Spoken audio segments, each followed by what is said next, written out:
Operation DKShi ಕಾರ್ಯಕ್ರಮಕ್ಕೆ ಮತ್ತೆ ಸ್ವಾಗತ. ಈಗ ಒಂದು ಬ್ರೇಕಿಂಗ್ ನ್ಯೂಸ್ ಬರ್ತಾ ಇದೆ ಏನು ಅಂತ ನೋಡ ಬನ್ನಿ.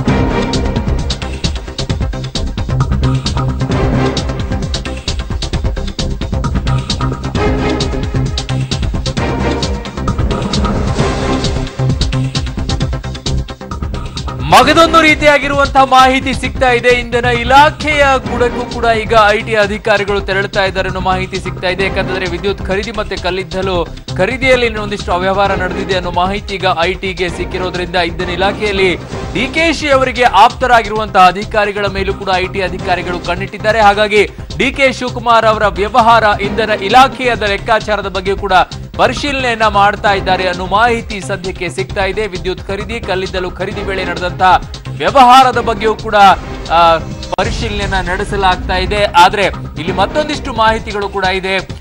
ಶೋಭಾ ಕರಂದ್ಲಾಜೆ ಅವರಿದ್ದಂತಹ ಸಂದರ್ಭದಲ್ಲೂ ಕೂಡ ಕಲ್ಲಿದ್ದಲಲ್ಲಿ ಒಂದಿಷ್ಟು ವ್ಯವಹಾರವಾಗಿದೆ, ವಿದ್ಯುತ್ ಖರೀದಿಯಲ್ಲೂ ಕೂಡ ವ್ಯವಹಾರ ಆಗಿದೆ ಅನ್ನೋ ಮಾಹಿತಿಗಳು ಆ ಸಂದರ್ಭದಲ್ಲಿತ್ತು. ಅಲ್ಲಿಯವರೆಗೂ ಹೋಗ್ತಾರಾ ಅಥವಾ ಡಿಕೆ ಶಿವಕುಮಾರ್ ಅವರು ಅಧಿಕಾರವನ್ನ ಸ್ವೀಕರಿಸಿದ್ದರಿಂದ ಅಲ್ಲಿಂದ ಆರಂಭ ಮಾಡ್ತಾರ ಗೊತ್ತಿಲ್ಲ. ಯಾವ್ಯಾವ ತನಿಖೆಯನ್ನ ಮಾಡ್ತಾರೆ ಅಂತ ಹೇಳಿ. ಆದ್ರೆ ಸದ್ಯಕ್ಕಂತೂ ಅವರ ವ್ಯವಹಾರದ ಅಡಿಯಲ್ಲೂ ಕೂಡ ಪರಿಶೀಲನೆಯನ್ನ ಮಾಡೋಕೆ ಈಗ ಐಟಿ ಅಧಿಕಾರಿಗಳು ಮುಂದಾಗಿದ್ದಾರೆ.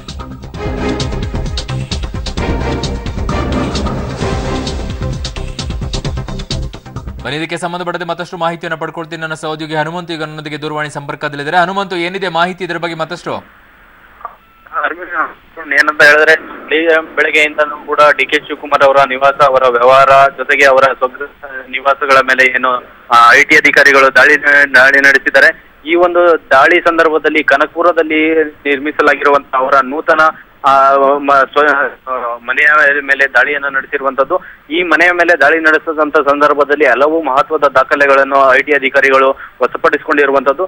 ಮೊದಲಿಗೆ ಇಲ್ಲಿ ಐಟಿ ಅಧಿಕಾರಿಗಳು 6 ಜನರ ಒಂದು ತಂಡ ಈ ಒಂದು ಮನೆಗೆ ಭೇಟಿ ನೀಡಿತು. ಈ ಸಂದರ್ಭದಲ್ಲಿ ಏನು ಹಲವಾರು ಮಹತ್ವದ ದಾಖಲೆಗಳನ್ನು ವಶಪಡಿಸಿಕೊಂಡಿರುವಂತದ್ದು. ಇವರ ವ್ಯಾವಹಾರಿಕ ಸಂಬಂಧ ದಾಖಲೆಗಳನ್ನ ಇಲ್ಲಿ ವಶಪಡಿಸಿಕೊಂಡಿದ್ದಾರೆ ಎನ್ನಲಾಗ್ತಾ ಇರುವಂತದ್ದು.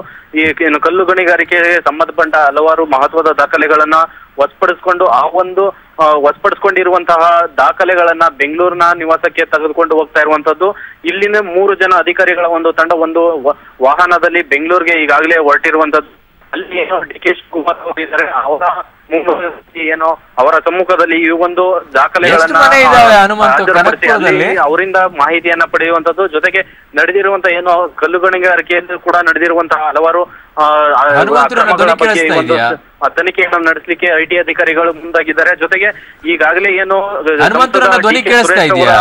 ಮನೆಯ ಮೇಲೂ ಕೂಡ ದಾಳಿ ನಡೆಸಿರುವಂತದ್ದು. ಕೋಡಹಳ್ಳಿಯಲ್ಲಿ ಇರುವಂತಹ ಅವರ ಮನೆಯಲ್ಲಿ ಅವರ ತಾಯಿಯಾಗಿರ್ತಕ್ಕಂಥ ಗೌರಮ್ಮರವರನ್ನ ಈಗಾಗಲೇ ಅವರ ಮಾಹಿತಿಯನ್ನ ಪಡ್ಕೊಳ್ತಾ ಇರ್ತಾರೆ. ಜೊತೆಗೆ ದೊಡ್ಡಹಳ್ಳಿಯಲ್ಲಿ ಇರ್ತಕ್ಕಂಥ ಡಿಕೆ ಶಿವಕುಮಾರ್ ಅವರ ಮನೆಯ ಮೇಲೂ ಕೂಡ ದಾಳಿ ನಡೆಸಿ ಈಗಾಗಲೇ ಹಲವಾರು ಮಹತ್ವದ ದಾಖಲೆಗಳನ್ನ ವಶಪಡಿಸಿಕೊಳ್ಳುವಂತಹ ಒಂದು ಪ್ರಯತ್ನವನ್ನು ಕೂಡ ನಡೆಸಲಾಗ್ತಾ ಇದೆ. ಅರುಣ್, ಹನುಮಂತು, ನನ್ನ ಧ್ವನಿ ಕೇಳಿಸ್ತಾ ಇದೆಯಾ? ಹನುಮಂತು, ಓಕೆ, ಸಂಪರ್ಕ ಸಾಧ್ಯ ಆಗಿಲ್ಲ ಅಂತ ಕಾಣಿಸುತ್ತೆ ಸರ್. ಈಗ ಹಸನಪ್ಪ ಸರ್, ಆಗ್ಲಿಂದ ಒಂದು ಪ್ರಶ್ನೆ ಇರೋದು, ಎಂ ಬಿ ಪಾಟೀಲ್ ಅವರು ಪ್ರೆಸ್ ಮೀಟ್ ಅನ್ನ ಮಾಡಿ ಹೇಳ್ತಾರೆ ನನ್ನ ಮೇಲೂ ಕೂಡ ದಾಳಿ ನಡೆಸ್ತಾ ಇತ್ತು, ಬನ್ನಿ ದಾಳಿ ಮಾಡಿ ಅನ್ನೋದನ್ನ ಹೇಳ್ತಾರೆ. ಅಂದ್ರೆ ಎಲ್ಲಾ ನಾಯಕರಲ್ಲೂ ಕೂಡ ಒಂದಿಷ್ಟು ಅಳಕು ಶುರುವಾಗಿದೆಯಾ, ಭಯ ಶುರುವಾಗಿದೆ? ಏನಂತ ಗೊತ್ತಾ, ಸೈಕಲಾಜಿಕಲಿ ಸ್ವಲ್ಪ ಅವರು ಡೌನ್ ಗ್ರೇಡ್ ಆಗ್ಬಹುದು ಅಷ್ಟೇ ಬಿಟ್ರೆ ಪ್ರತಿಯೊಬ್ರು ಕೂಡ ಭಯ ಅಂತೂ ಬಂದಿದೆ. ಹೌದು, ಬಂದ್ರೆ ಒಂದು ಕೆಟ್ಟ ಪಬ್ಲಿಸಿಟಿ ಅಲ್ವಾ, ರಾಂಗ್ ಪಬ್ಲಿಸಿಟಿ, ಅದಕ್ಕೆ ಹೆದರ್ತಾರೆ ಅಷ್ಟೇ ಹೊರತು ಎಲ್ಲರೂ ಕೂಡ ಅಕೌಂಟ್ ಸರಿ ಮಾಡಿ ಇಟ್ಟಿರ್ತಾರೆ ಯಾರಿಗೂ. ಈಗ ನೋಡಿ, ಡಿ ಕೆ ಶಿವಕುಮಾರ್ ಕೂಡ ಅಷ್ಟೇ ಸತ್ಯಸಂಧರಾಗೆ ಹೊರಗೆ ಬರ್ತಾರೆ. ಎಲ್ಲದಕ್ಕೂ ಅಕೌಂಟ್ ತೋರಿಸಿರ್ತಾರೆ, ಪ್ರತಿಯೊಂದಕ್ಕೂ ಅಕೌಂಟ್ ಕೊಡ್ತಾರೆ, ಪ್ರತಿಯೊಂದಕ್ಕೂ ಸಮಜಾಯಿಷಿ ಕೊಡ್ತಾರೆ. ಸರ್, ಹಣ ಇರುವವರಿಗೆ ನೋಡಿ, ಇವತ್ತು ಈಗ ಇವರು ನೋಟ್ ಬ್ಯಾನ್ ಮಾಡಿದ್ರು. ನಾವು ಒಂದು ವಿಷಯ ಉದಾಹರಣೆ ಕೊಡೋದು, ಈಗ ಎಲ್ಲರೂ ಹಾಗೆ ಅಂತಲ್ಲ. ನೋಟ್ ಬ್ಯಾನ್ ಮಾಡಿದಾಗ ಏನ್ ತಿಳ್ಕೊಂಡಿದ್ವಿ ನಾವೆಲ್ಲ, ಎಷ್ಟೋ 10-12 ಲಕ್ಷ ಕಳ್ಳ ಹಣ ಇದೆ, ಎಲ್ಲ ಹೊರಗೆ ಬಂದುಬಿಡ್ತಾರೆ ನೋಟ್ ಬ್ಯಾನ್ ಅಂತ. ಇವರು ಚಾಪೆ ಕೆಳಗೆ ತುಳಿದ್ರೆ ಇವರು ಶ್ರೀಮಂತರು ರಂಗೋಲಿ ಕೆಳಗೆ ತುಳಿತಾರೆ. ಅವ್ರಿಗೆ ಅಡ್ವೈಸರ್ಸ್ ಇರ್ತಾರೆ ಸರ್, ದೊಡ್ಡ ದೊಡ್ಡ ಮಹಾ ಖದೀಮರೆಲ್ಲ ಅವ್ರಿಗೆ ಅಡ್ವೈಸರ್ಸ್ ಆಗಿರ್ತಾರೆ. ಎಲ್ಲವನ್ನು ಹೇಗೆ ಸರಿ ಮಾಡೋದು, ವೈಟ್ ಮಾಡೋದು ಗೊತ್ತಿದೆ ಅವರಿಗೆ. ನಮಗೆ ಮಾತ್ರ ಗೊತ್ತಿರೋದಿಲ್ಲ, ಸಣ್ಣ ಪುಟ್ಟದಲ್ಲಿ ಹೀಗೆ ಹಾಕೊಳ್ತೀವಿ. ಬಟ್ ಎಲ್ಲವೂ ಕೂಡ ವ್ಯವಸ್ಥಿತವಾಗಿ ಎಲ್ಲವೂ ಕೂಡ ಸರ್ ಅವರೆಲ್ಲ ಅಕೌಂಟೆಡ್ ಇರೋದು. ನನಗೆ ಗುಪ್ತವಾಗಿ ಅಲ್ಲ, ಅನ್ಅಕೌಂಟೆಡ್ ಯಾರು ಮಾಡೋದಿಲ್ಲ ಅನ್ನೋದಾಗಿದ್ರೆ ಐಟಿ ಆಫೀಸೇ ಇರಬೇಕಾಗಿರ್ಲಿಲ್ಲ. ಸ್ವಲ್ಪ ವ್ಯತ್ಯಾಸ ಕಾಣ್ಬೋದು ಅಷ್ಟೇ ಹೊರತು ಅದು ಬಹುಶಃ ಕೆಲವರಿಗೂ ಡೌಟ್ ಇರ್ಬೋದು. ಡಿಕ್ಲೇರ್ ಮಾಡಿರ್ಲಿಕ್ಕಿಲ್ಲ, ಅದಕ್ಕೆ ಎಷ್ಟು ಬೇಕು ಅಷ್ಟು ಟ್ಯಾಕ್ಸ್ ಕಟ್ಟಿರ್ಲಿಕ್ಕಿಲ್ಲ. ಇವ್ರು ಕಟ್ಟಿದ್ದಾರೆ ಅಂತಂದ್ರೆ ಏನು ಕಾಂಗ್ರೆಸ್ ಈ ವಿಷಯದಲ್ಲಿ ಸರ್? ಅದು ಪಕ್ಷದ ಸ್ಟ್ಯಾಂಡ್. ಈಗ ಅಧ್ಯಕ್ಷರು ಕೂಡ ಬೆಳಿಗ್ಗೆ ಒಂದು ಪ್ರೆಸ್ ಮೀಟ್ ಮಾಡಿದ್ರು. ಅವರು ಕೂಡ ಸ್ಪಷ್ಟವಾಗಿ ಏನು ಹೇಳಲಿಕ್ಕೆ ಅವರು ಹಿಂದೆ ಯಾಕೆಂತಂದ್ರೆ ನಮ್ಗೆ ನಾವು ಬಗ್ಗೆ ಮಾಡಬೇಕಾಗುತ್ತೆ, ಆಮೇಲೆ ಹೇಳ್ತೀವಿ. ಪಕ್ಷದ ಒಂದು ಅಧಿಕೃತವಾಗಿ ನಾನು ಇಲ್ಲಿ ಮಾತಾಡ್ಲಿಕ್ಕೆ ಬಂದಿಲ್ಲ. ಪಕ್ಷದ ಇದ್ರ ಬಗ್ಗೆ ಏನು ಅಂತ ಹೇಳೋದನ್ನ ಈಗ ಒಂದಿಷ್ಟು ಬ್ರೇಕಿಂಗ್ ನ್ಯೂಸ್ ಬರ್ತಾ ಇದೆ. ನನ್ನ ಮನೆಯಲ್ಲಿ 11 ಕೋಟಿ ರೂಪಾಯಿ ಸಿಕ್ಕಿದೆ ಅಂತ ಮಾಧ್ಯಮದವರಿಗೆ ಹೇಳಿದ್ಯಾರು ಅನ್ನೋದನ್ನ ಡಿ ಕೆ ಶಿವಕುಮಾರ್ ಅವರು ಪ್ರಶ್ನೆಯನ್ನ ಮಾಡ್ತಾ ಇದ್ದಾರೆ.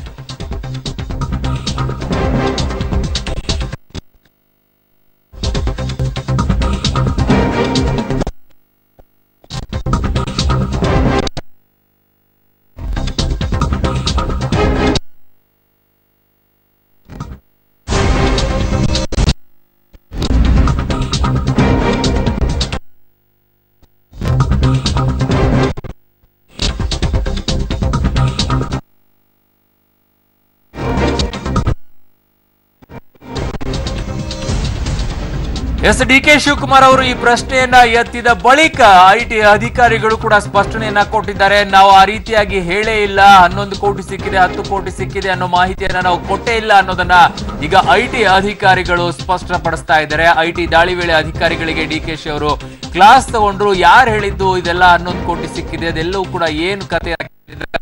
ಐಟಿ ಅಧಿಕಾರಿಗಳು ಅದಕ್ಕೆ ಸ್ಪಷ್ಟನೆ ಕೊಟ್ಟಿರೋದು.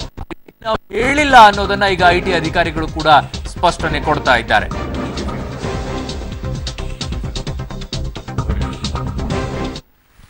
ಯಾಕೆ ಗೊಂದಲಗಳ ಸೃಷ್ಟಿ ಆಗತ್ತೆ ಅಂತ ನಂಗೆ ಈಗ ಹಾಗಾದ್ರೆ ಮಾಧ್ಯಮದವರು ಸೃಷ್ಟಿ ಅಂತ ಆಯ್ತು. ಮಾಧ್ಯಮಗಳ ಸೃಷ್ಟಿ ಮಾಡಕ್ಕೆ ಮಾಧ್ಯಮಗಳ ಸೃಷ್ಟಿ ಮಾಡೋದಾದ್ರೆ 10 ಕೋಟಿ 11 ಕೋಟಿ ಯಾಕೆ ತೋರಿಸ್ತಾ ಇದೀವಿ ನಾವು? ಆಗಲ್ಲ. ಅವ್ರು ಹೇಳಿದ್ದು ಸತ್ಯವಾದ್ರೆ ಐಟಿ ಅಧಿಕಾರಿಗಳದ್ದು, ನಾವು ಹೇಳಿಲ್ಲ ಅಂತಂದ್ರೆ ನೀವು ಕ್ರಿಯೇಟ್ ಮಾಡಿದಂತ ಆಗ್ತಾರಲ್ಲ ಅಂತ ಹೇಳಿದ. ಕ್ರಿಯೇಟ್ ಮಾಡೋದಾಗಿದ್ರೆ 10 ಕೋಟಿ ಯಾಕೆ ಸಾವಿರಾರು ಕೋಟಿ ಮಾಡ್ಬೋದು, 100 ಕೋಟಿ ತೋರಿಸಬಹುದಾಗಿತ್ತು, 500 ಕೋಟಿ ತೋರಿಸಬಹುದು. ಇನ್ನೊಂದು ಇನ್ಸಿಡೆಂಟ್ ಇರ್ಬೋದು ನಿಮಗೆ. ಅವರು ಅಧಿಕಾರಿಗಳು ದಾಳಿ ಮಾಡಿದಾಗ ಹರಿತಾ ಇದ್ರು. ಅರುಣ್ ಜೇಟ್ಲಿ ಅವರು ಕೂಡ ಲೋಕಸಭೆಯಲ್ಲಿ